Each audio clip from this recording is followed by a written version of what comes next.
예전에 쓴 기사들을 쭉 훑어보다가 제가 1년 차 때 쓴 기사까지 보게 됐어요.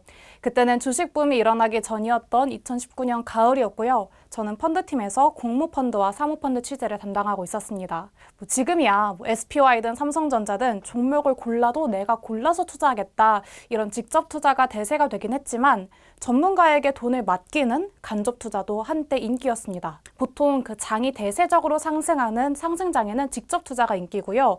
횡보하는 장에서는 간접 투자가 인기를 끌 2000년대 말 중국 펀드 투자 열풍을 기억하시는 분들도 계실 겁니다. 그래서 오늘은 간접 투자에 대해서 말씀을 드리려고 해요.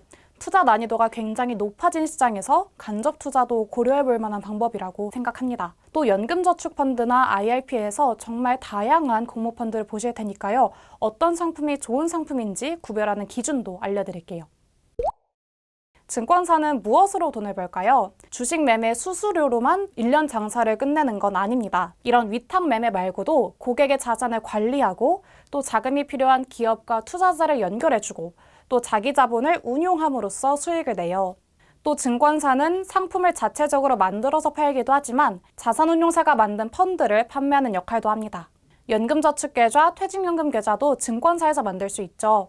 증권사의 다양한 금융상품 중에서 우리에게 그나마 익숙한 것 중 하나가 바로 펀드입니다. 펀드란 투자자로부터 모은 자금을 자산운용사가 주식이나 채권 등에 대신 투자해서 운용하고 그 결과를 투자자에게 돌려주는 간접투자 상품입니다. 자산운용사가 A라는 펀드를 만들고 증권사나 은행이 이 상품을 고객에게 판매해요. 우리는 펀드에 가입함으로써 우리의 돈을 펀드 매니저가 잘 굴리도록 주문하는 겁니다. 펀드 매니저들은 기업을 탐방하거나 아니면 증권사 애널리스트들에게 정보를 얻어요. 그렇게 해서 기업을 분석합니다. 잘 알려지지 않은 알짜 종목들을 발굴해내기도 하죠. 어떤 종목을 발굴했는지 공개하지는 않습니다. 그리고 시장 상황에 따라서 종목을 매일, 매 시간 매매합니다. 주식뿐만이 아니라 채권, 부동산, 원자재 이런 다양한 자산에 투자해서 수익을 내요. 사람의 판단이 정말 많이 개입되는 상품이죠. 펀드 이외에 자산운용사에서 만드는 상품 중에 우리가 잘 알고 있는 것이 있습니다. 바로 ETF예요. ETF는 상장지수 펀드이기 때문에 펀드의 일종이라고 볼 수 있습니다. 다만 주식 종목처럼 거래가 가능하고요. 주로 지수를 따른다는 점이 차이가 있죠. 물론 요즘에는 테마형 ETF라고 해서 전기차나 기후변화 이런 특정 주제랑 관련된 종목만 편입하는 ETF들도 참 많아요. 하지만 기본적으로 코스피, 나스닥처럼 주가 지수를 따른 상품들이 대부분입니다. 그리고 펀드랑 ETF를 섞은 액티브 ETF도 인기예요. 미국 캐시우드의 아크 ETF 시리즈가 대표적이죠.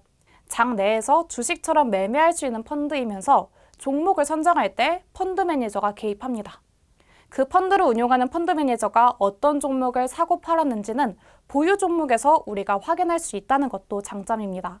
우리나라에 주식형 액티브 ETF가 도입된 지 이제 2년이 다 되어 가는데요. 자산운용사 간 액티브 ETF 경쟁이 더 치열해질 것 같아요. 자산운용사는 이렇게 고객의 돈을 불려주는 대가로 운용 보수를 받습니다. 펀드랑 ETF 중에는 어떤 것이 수수료가 더 높을까요? 사람의 판단이 많이 들어갈수록 수수료가 더 높다고 보시면 됩니다. 그러니까 공모펀드, 주식형 액티브 ETF, 일반 ETF 순으로 수수료가 저렴해지는 거겠죠. 지금까지 설명한 펀드는 공모펀드였습니다.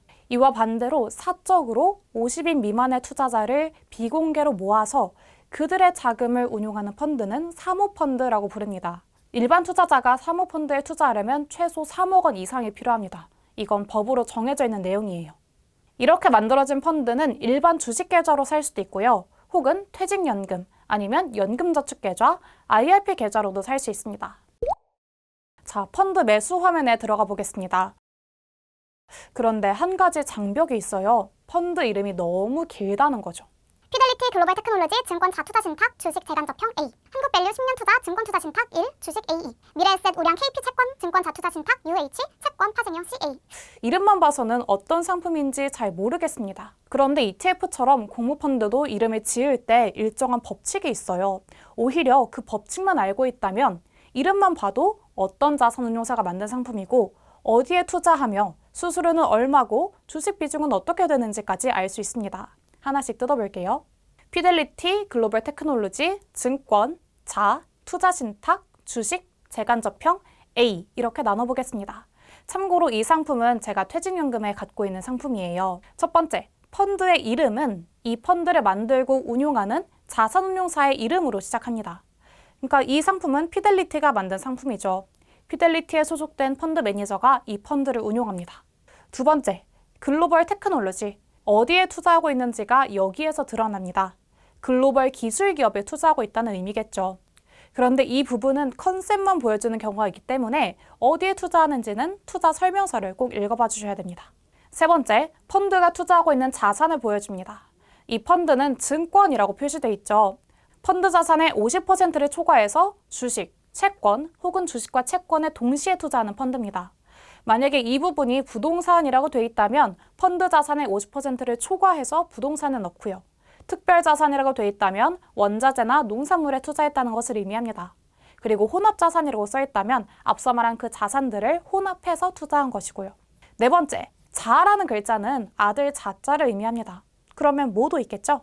펀드 중에 모자형 구조를 갖고 있는 경우에 이렇게 표시돼요. 자펀드가 모펀드에 투자하고 자산운용사는 이 모펀드를 운용해서 나온 수익을 자펀드에게 나눠주는 구조, 이렇게 생각하시면 돼요. 투자자는 모펀드에 바로 투자할 수는 없고요. 자펀드에 투자함으로써 모펀드에 간접적으로 투자하는 구조입니다. 다섯 번째, 투자신탁. 이건 법이랑 관련돼 있는데요. 우리가 가입할 대부분의 펀드가 이 유형에 속하니까 그냥 넘어가겠습니다. 여섯 번째는 주식. 이 펀드가 증권에 투자하는 상품이라고 아까 나와 있었죠. 근데 그 중에서도 주식의 비중이 높다는 것을 의미합니다. 주식형 펀드는 자산의 60% 이상을 주식에, 채권형 펀드는 60% 이상을 채권에, 혼합형 펀드는 자산의 60% 미만을 주식과 채권에 투자하는 상품을 의미해요. 혼합형 중에 주식 비중이 절반 이상이면 주식 혼합형, 주식 비중이 절반 미만이면 채권 혼합형이라고 불러요. 일곱 번째, 재간접형. 이 펀드가 다른 펀드에도 투자하고 있다는 것을 의미합니다. 그러니까 펀드의 보유 종목에 삼성전자, 현대차, 네이버 이런 개별 종목만 있는 게 아니라 A 자산운용사의 B 펀드도 담고 있다는 것을 의미해요. 마지막, 요상한 알파벳들이 있죠. 이것을 클래스라고 부릅니다. 종류라고도 번역돼요. 그러니까 클래스에 따라서 가입 경로랑 수수료도 달라집니다. 알파벳별로 수수료를 정리해놨으니까 한번 참고해주세요. 표를 보면 수수료를 먼저 떼어가는 것도 있고 펀드를 매도할 때, 즉 환매할 때 떼어가는 것도 있네요. 또 연금저축용도 있고 퇴직연금용도 있고 종류가 굉장히 다양합니다. 그렇다면 한국밸류 10년 투자 증권투자 신탁 1 주식 A2 이 상품은 어떤 상품이냐? 한국투자밸류운용이라는 운용사에서 만든 펀드이고요. 10년간 장기 투자하는 것을 원칙으로 하는 펀드입니다. 요 10년간 장기 투자한다는 내용은 제가 한국밸류운용 홈페이지에서 투자 철학을 찾았어요. 아까 말씀드린 그 컨셉만 보여줄 수 있다는 점이 이런 데서 나오는 거죠. 그리고 주식이나 채권에 투자하는 증권형이고 모자 펀드 구조는 아니네요. 그리고 1호 펀드라고 나와 있는 걸 보니까 그 뒤에 시리즈가 있겠구나 라고 예상할 수 있겠습니다. 주식형 펀드이고요. 또 온라인으로 가입하는 수수료가 낮은 상품이구나 라고 해석이 됩니다. 그러면 어떤 펀드에 가입해야 될까? 가장 강조하고 싶은 부분은 수익률만 보고 결정하지 마시라는 겁니다. 펀드 검색 화면에서 수익률 순으로 세웠더니 최근 1년 수익률 상위가 다 에너지 펀드 관련이네요. 이유가 뭘까요? 에너지 관련 주식이 작년에 많이 떨어졌던 만큼, 그러니까 골이 깊었던 만큼 지금 산이 높게 형성된 거예요. 펀드의 목표 수익률은 주식보다는 낮게 잡아야 됩니다. 그러니까 최근 3개월, 최근 1년 동안 잘한 펀드를 찾기보다는 과거부터 지금까지 꾸준히 잘 해온 펀드를 찾는 것이 중요해요. 증권사마다 펀드 찾기 기능이 있을 거예요. 거기에서 수익률 변화를 잘 봐주셔야 됩니다. 그리고 수익률이 마이너스더라도 만약에 그 같은 기간 동안 시장 수익률보다 덜 빠졌다면 이 상품은 하락기에 잘 방어한 상품이구나 라고 판단할 수 있겠죠. 특히 연금저축은 가입 기간이 굉장히 길잖아요. 그래서 장기 운용 성과를 봐주셔야 돼요. 펀드 매니저를 잘 찾는 것도 방법입니다. 자산운용사의 홈페이지에서 펀드 이름을 검색하면 운용보고서랑 투자 설명서를 볼 수 있어요. 여기에는 해당 펀드를 누가 운용했는지도 나와 있습니다. 만약에 여러분께서 유튜브를 통해서 어떤 펀드 매니저의 인터뷰를 봤는데 이 사람의 철학이 굉장히 마음에 들더라 이런 생각을 하신다면 그 사람을 운용하는 펀드를 찾는 것도 방법이겠습니다. 그리고 수수료도 굉장히 중요하겠죠. 공모펀드가 적립식으로 투자하기에 좋은 상품인 만큼 같은 펀드 혹은 비슷한 컨셉의 펀드더라도 이 중에서 수수료가 가장 낮은 버전을 선택해서 가입하는 것이 좋습니다.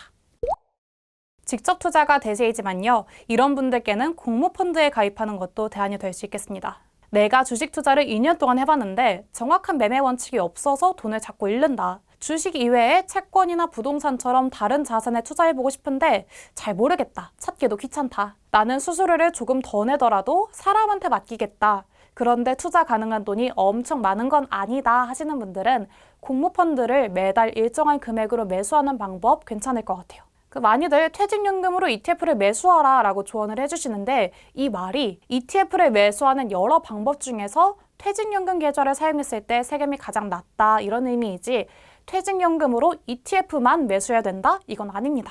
오히려 공모펀드가 더 많은 선택지를 줄 수도 있어요. 대표적인 것이 공모주 펀드인데요. 공모주 펀드는 전체 설정액의 한 10에서 30%를 공모주로 채우고 나머지는 주식과 채권에 투자하는 구조로 되어 있습니다.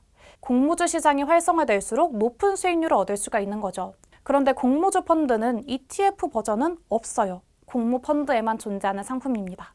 이런 식으로 ETF에 없는 상품들이 공모펀드에 많을 수 있으니까 공모펀드 목록을 하나씩 보시면서 이 자산운용사는 이런 곳에 투자하는구나, 이런 상품들을 내놨구나 라고 공부해보는 것도 좋을 것 같아요.